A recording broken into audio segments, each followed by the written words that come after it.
I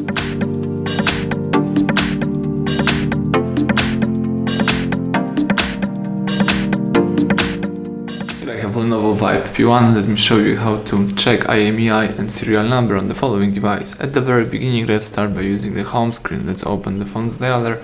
Let's allow the following access, and now let's activate this secret code. *#06#, and as you can see, the IMEI number just pops up. You can also check this number and also the serial by using settings. So let's use apps icon. Here we need to swipe to find settings, then let's scroll down and choose here about phone, choose status, and here you've got access to IMEI information right here, and here you can also read the IP address, Wi-Fi MAC address, Bluetooth address, and serial number. So that's it, everything went well. Thank you for watching. Please subscribe our channel and leave a thumbs up under the video.